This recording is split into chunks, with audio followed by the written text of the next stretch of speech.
दोस्तों, नीम गांव के पास एक घना और पुराना जंगल था। उस जंगल में तरह तरह के जानवर और परिंदे रहते थे। जंगल जितना हरा भरा था, उतना ही रहस्यमय भी लगता था। उसी जंगल के किनारे पेड़ों के साए में एक छोटी सी कच्ची सी झोपड़ी थी। उस झोपड़ी में एक जवान मगर दुख में डूबी औरत रहती थी। नाम था उसका सावित्री। सावित्री की उम्र कोई 25 से 30 के बीच होगी, मगर गमों और तन्हाई ने उसे वक्त से पहले ही बूढ़ा कर दिया था। 1 साल पहले उसका शौहर किसी भयानक बीमारी के चलते इस दुनिया से चला गया था।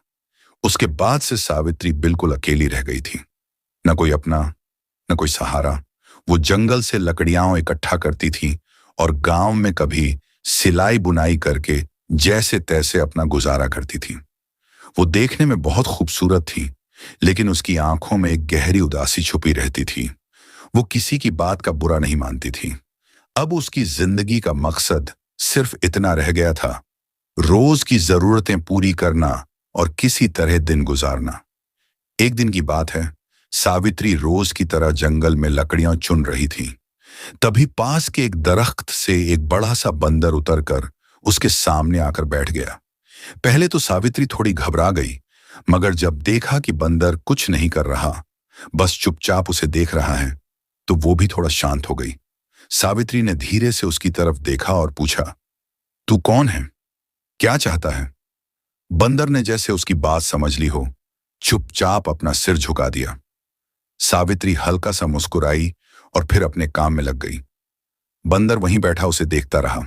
जब सावित्री लकड़ियां बांधने लगी, तो बंदर उसकी मदद करने लग पड़ा। ये देखकर वो दंग रह गई। उसने बंदर के सिर पर प्यार से हाथ फेरा और बोली, तू तो बड़ा समझदार है। उस दिन के बाद से बंदर रोज आने लगा। कभी उसके लिए फल लाता, कभी उसके काम में हाथ बंटाता, कभी कभी उसकी झोपड़ी के सामने बैठा रहता और शाम तक खेलता रहता। सावित्री की जिंदगी में जैसे कोई नई रोशनी आ गई थी। उसके होंठों पर फिर से मुस्कान लौट आई थी। वक्त गुजरता गया और सावित्री और उस बंदर के बीच एक अजीब मगर प्यारा सा रिश्ता बन गया। जब सावित्री अकेली होती, बंदर उसे हंसाने की कोशिश करता। जब वो उदास होती, तो आकर उसके कंधे पर सिर रख देता। अब सावित्री भी उसे अपने घर का हिस्सा मानने लगी थी। एक रात की बात है, सावित्री अपनी झोपड़ी के बाहर बैठी थी, चांदनी रात का मजा ले रही थी। उसने देखा कि बंदर पास के एक पेड़ की डाल पर बैठा है। उसने उसकी तरफ देखा और मुस्कुराकर बोली, तू हमेशा मेरे साथ रहेगा ना? इतना सुनते ही बंदर छलांग लगाकर उसके पैरों के पास आकर बैठ गया। सावित्री ने उसे गोद में उठा लिया। उस रात पहली बार उसने बंदर का हाथ थामा और उसी के पास सुकून से सो गई। बंदर पूरी रात उसके पास बैठा रहा। अब सावित्री बंदर के बिना एक पल भी नहीं रह सकती थी। उसके दिल में ये यकीन बैठ गया था कि ये कोई आम जानवर नहीं, शायद कोई पुरानी रूह है जो फिर से उसके जीवन में लौट आई है। एक और रात की बात है, आसमान से जोरों की बारिश हो रही थी। बिजली कड़क रही थी और ठंडी हवाएं झोपड़ी को झकझोर रही थीं। सावित्री झोपड़ी में बैठी थी और बंदर उसके पास आकर खामोशी से बैठ गया। जैसे ही बिजली चमकी, सावित्री ने देखा कि बंदर की आंखों में एक अजीब सी गहराई और चमक थी। सावित्री ने उसका सिर सहलाया और हल्के से पूछा, क्या तू हमेशा मेरे साथ रहेगा? बंदर ने बस चुपचाप अपना सिर उसकी गोद में रख दिया। बंदर ने जैसे ही अपना सिर सावित्री की गोद में रखा, उसकी आंखों से खुद ब खुद आंसू बहने लगे। उसे ऐसा महसूस हुआ जैसे उसके दिल के अंदर जो खालीपन सालों से जमा था, वो अब भर गया है। उस रात सावित्री ने बंदर को अपने सीने से लगा लिया और पहली बार उसे एक अजीब सी अपनाइत महसूस हुई, जैसे कोई अपना बरसों बाद लौट आया हो। वक्त इसी तरह गुजरता गया। दिन रात बीतते रहे, लेकिन अब सावित्री को अपने जिस्म में कुछ अलग सा महसूस होने लगा। उसे उल्टियां आने लगीं, पेट भारी लगने लगा और जिस्म में अजीब सी सुस्ती रहने लगी। उसे लग रहा था कि उसके अंदर कुछ बदल रहा है। फिक्र में आकर वो गांव की दाई के पास पहुंची।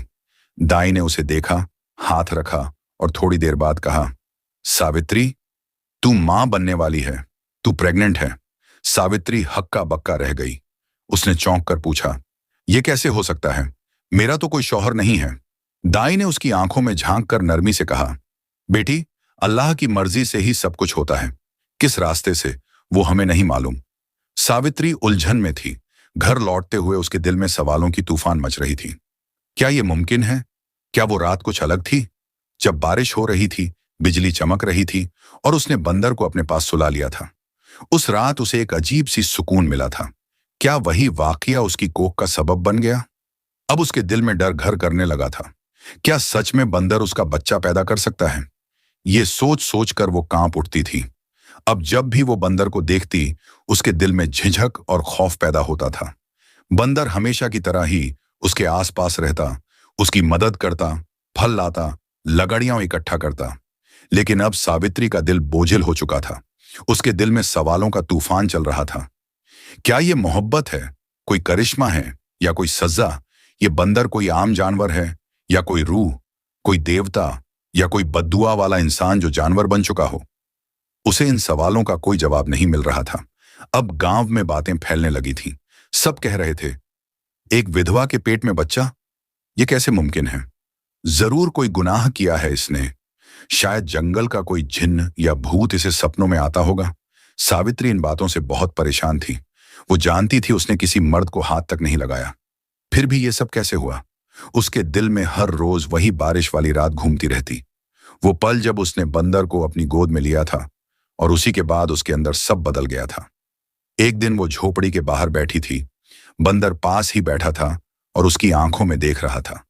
उसकी आंखों में वही चमक थी, वही जो उस तूफानी रात में थी। सावित्री की आंखें भर आईं। आंसुओं के साथ बस एक बात निकली, मैंने तुझसे मोहब्बत की है, लेकिन यह कैसे मुमकिन है? तू मेरे बच्चे का बाप कैसे बन गया? जब गांव वालों को यह पता चला कि सावित्री पेट से है, तो पूरा गांव जैसे हिल गया। पंचायत बुलाई गई। सब लोग जमा हो गए। गांव के सरपंच ने सख्त लहजे में कहा, सावित्री, सच्ची सच्ची बात बता, तेरे बच्चे का बाप कौन है? सावित्री चुपचाप सिर झुकाए खड़ी रही। कुछ देर बाद धीमे से बोली, मुझे कुछ नहीं पता। पंचायत वाले बोले, बिना मर्द के पेट कैसे निकल आया? तू झूठ बोल रही है। कुछ औरतें कहने लगीं, इसने जरूर कुछ छुपाया है। सावित्री ने थोड़ी हिम्मत करके कहा, कोई मर्द मेरी जिंदगी में नहीं आया, लेकिन एक बंदर है जो हर दिन मेरे साथ रहता था, मेरी मदद करता था, मेरा सहारा था। सावित्री ने धीमे लहजे में कहा। गांव के मुखिया ने ठाका मारते हुए कहा, तो तू कह रही है कि तू एक बंदर से प्रेग्नेंट हो गई है? गांव वाले जोर जोर से हंस पड़े। हर कोई जैसे उसका मजाक बना रहा था, मगर सावित्री का चेहरा बिल्कुल गंभीर था। उसने बड़े इत्मीनान से कहा, मैंने कभी किसी मर्द के साथ कोई रिश्ता नहीं बनाया। मुझे खुद नहीं मालूम यह कैसे हुआ, लेकिन यह सच है कि जब से वो बंदर मेरी झोपड़ी में आया है, मेरी जिंदगी बदल गई है। यह सुनते ही गांव वालों ने उसे अपवित्र और कलंकित मान लिया। गांव की औरतों ने उससे बात करना छोड़ दिया। बच्चे भी अब उसकी झोपड़ी के पास खेलने नहीं आते थे। सावित्री अब पूरी तरह अकेली हो चुकी थी। एक दिन वो अपनी झोपड़ी में अकेली बैठी थी, तभी वही बंदर आया। उसने चुपचाप आकर अपने घुटनों पर सिर रख दिया। सावित्री ने उसकी आंखों में देखा और नरमी से पूछा, क्या तू मुझसे कुछ छुपा रहा है? बंदर ने उसकी आंखों में गहरी नजर डाली और अचानक उसकी आंखों से आंसू बहने लगे। सावित्री हैरान रह गई। तू तू रो रहा है? बंदर ने धीरे से उसका हाथ पकड़ लिया। सावित्री ने महसूस किया कि इस जानवर के अंदर भी कोई दिल है, जिसमें एक गहरी अपनायत छुपी हुई है। अचानक बंदर खड़ा हुआ और जंगल की तरफ चल पड़ा। सावित्री ने आवाज लगाई, कहां जा रहा है? रुक जा। मगर बंदर ने पीछे मुड़कर भी नहीं देखा। सावित्री चुपचाप वहीं बैठ गई, उलझन में, दुख में। अगले दिन गांव में एक सिद्ध महात्मा पहुंचे। लोगों ने उन्हें सावित्री की हालत के बारे में बताया। महात्मा ने सावित्री को बुलाया और कहा, तेरे गर्भ में जो संतान पल रही है, वो कोई साधारण बच्चा नहीं है। ये एक खास आत्मा का असर है। क्या तेरे जीवन में कोई जानवर जोड़ा था? सावित्री ने सिर झुकाकर कहा, हाँ, एक बंदर था जो मेरी देखभाल करता था, मेरे साथ रहता था, लेकिन अब वो चला गया है। महात्मा जी ने गहरी सांस ली और बोले, वो कोई आम बंदर नहीं था। उसे एक आर्शी के श्राप के कारण यह रूप मिला था, लेकिन जब उसने तुझसे प्रेम किया तो उसका श्राप टूट गया। सावित्री ने हैरानी से पूछा, तो क्या ये बच्चा सच में दिव्य है? महात्मा जी ने गंभीर आवाज में कहा, हाँ, ये इंसान और जानवर के प्रेम की निशानी है। लेकिन इसके जन्म के साथ ही इसे अपने वजूद के लिए एक बड़ी जंग लड़नी पड़ेगी। सावित्री का चेहरा डर से भर गया। यह कैसा खतरा है महात्मा जी? उन्होंने जवाब दिया, यह बच्चा खास शक्तियों के साथ जन्मेगा और अंधेरे की ताकतें भी इसे पाना चाहेंगी। तुझे इसकी हिफाजत के लिए हर हाल में तैयार रहना होगा। सावित्री ने कांपते हुए पूछा, वो बंदर अब कहाँ है? महात्मा जी बोले, वो अब अपने असली रूप में लौट चुका है। उसे देवत्व मिल चुका है, लेकिन जब वक्त आएगा वो जरूर लौटेगा तेरी मदद के लिए। धीरे धीरे वक्त गुजरता गया। सावित्री के पेट का साइज बढ़ने लगा, मगर गांव वाले अब भी उस पर शक करते रहे। लेकिन अब सावित्री के दिल में एक नई हिम्मत और भरोसा पैदा हो गया था। उसे यकीन था कि वो अपने बच्चे की हिफाजत कर पाएगी। एक दिन सावित्री जंगल से लकड़ियां इकट्ठा कर रही थी। एक डरावनी सी आवाज आई, बिल्कुल सांप की फुफकार जैसी। सावित्री ने देखा कि सामने एक बड़ा सा काला नाग अपना फन फैलाए खड़ा है। उसकी आंखें ऐसे चमक रही थीं जैसे अंगारे हों, और उसकी मौजूदगी से ही हवाओं में डर फैल गया। सावित्री डर के मारे एक कदम पीछे हट गई। उसका दिल बुरी तरह धड़क रहा था। तभी अचानक हवा में कुछ हलचल हुई, जैसे किसी ने जोर से हवा चीर दी हो। सावित्री ने आंखें खोलकर देखा, सामने वही बंदर खड़ा था, लेकिन इस बार उसकी आंखों में पहले जैसी मासूमियत नहीं थी। अब वहां एक तेज रोशनी, एक दिव्यता झलक रही थी। वो बिल्कुल अलग लग रहा था, जैसे कोई रक्षक। बंदर ने नाग की तरफ छलांग लगाई और जोर से दहाड़ा। नाग ने भी जोरदार फुफकार मारी। दोनों आमने सामने थे। सावित्री डरी हुई थी, लेकिन बंदर की ओर देख रही थी। उसकी आंखों में अब भी वही अपनापन था जो पहले दिन से था। लेकिन इससे पहले कि सावित्री कुछ कह पाती, बंदर अचानक पलटा और जंगल की तरफ दौड़ गया। जैसे वो आया था वैसे ही चला गया। सावित्री समझ गई कि उसका गर्भ अब कोई मामूली बात नहीं। ये कोई साधारण बच्चा नहीं, बल्कि एक बड़ी शक्ति का प्रतीक है। बंदर का यूं आना और नाग से उसकी हिफाजत करना, ये इस बात का सबूत था कि कुछ बड़ा होने वाला है। मगर सवाल अब भी उसके दिल में थे। अगर वो बंदर कोई दिव्य आत्मा था, तो वो मुझे छोड़कर क्यों गया? वो नाग कौन था? इन सवालों ने सावित्री को बेचैन कर रखा था। उसका गर्भ अब पूरा होने के करीब था। उसका बदन भारी हो गया था। चलना फिरना मुश्किल हो गया था। औरतें अब भी उससे दूर रहती थीं। हर दिन उसके लिए एक इम्तिहान जैसा हो गया था। एक रात आंधी आई। तेज हवाएं चलने लगीं। आसमान में बिजली चमक रही थी। सावित्री अपनी झोपड़ी में अकेली बैठी थी। तभी उसे लगा जैसे बाहर कोई चल रहा हो। वो डरते डरते दरवाजे के पास गई और झांक कर देखा। एक शख्स स्याह कपड़ों में लपटा हुआ उसकी झोंपड़ी के बाहर खड़ा था। तुम कौन हो? उसने कांपती हुई आवाज में पूछा।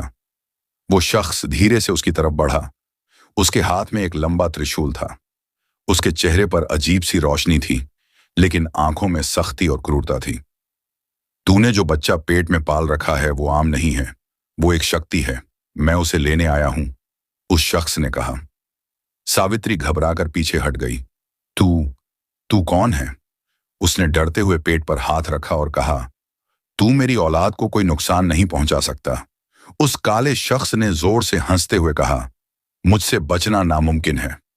वो उसकी ओर बढ़ ही रहा था कि अचानक सावित्री की नजरें एक अंधेरे को चीरती दो चमकती आंखों पर पड़ी। एक बड़ी सी आकृति सामने आई। वो बंदर था। अब वो पहले से कहीं ज्यादा ताकतवर और रोशन लग रहा था। उसने छलांग लगाई और उस शख्स कालकेतु नावस के सामने जा खड़ा हुआ। उसकी आंखों में गुस्सा था और उसके शरीर से रोशनी की लहरें निकल रही थीं। कालकेतु ने त्रिशूल उठाया और बंदर पर हमला करने की कोशिश की, लेकिन बंदर गरजा और उस पर झपट पड़ा। दोनों में जोरदार लड़ाई शुरू हो गई। सावित्री कांपते हुए अपनी झोपड़ी के दरवाजे से सब देख रही थी। बंदर ने अपनी पूंछ से कालकेतु के त्रिशूल को जकड़ लिया। कालकेतु गुस्से में पागल हो गया और बंदर पर वार करने लगा, मगर बंदर हर बार उसके वार को टाल देता। फिर अचानक बंदर ने पूरे जोर से कालकेतु के सीने पर जबरदस्त प्रहार किया।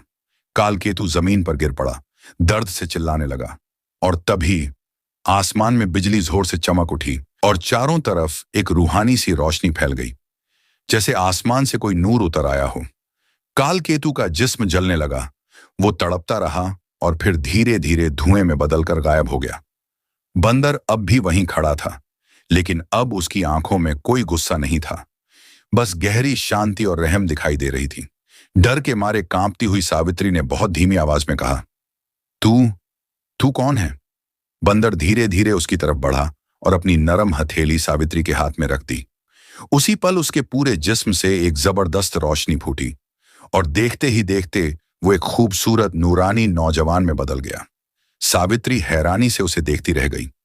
उसके सामने अब एक ऐसा युवक खड़ा था जिसके चेहरे से तेज निकल रहा था और जिसकी आंखों में करुणा, मोहब्बत और सुकून की गहराई थी। उसने नरमी से कहा, मैं कोई आम बंदर नहीं था सावित्री, मैं एक आरक्षी का बेटा हूं। मुझ पर श्राप था कि जब तक मैं किसी औरत के सच्चे बेगर्ज प्यार की परीक्षा नहीं लूंगा, मुझे जानवर की शक्ल में ही रहना होगा। सावित्री ने हैरत से पूछा, फिर तूने मुझसे मोहब्बत क्यों की? वो बोला, क्योंकि तेरा प्यार बिल्कुल पाक और बेलौस था। तूने मुझसे कोई सवाल नहीं किया, कोई शर्त नहीं रखी, बस दिल से अपना माना। सावित्री ने थोड़ा और हैरान होकर पूछा, ये परीक्षा कैसी थी?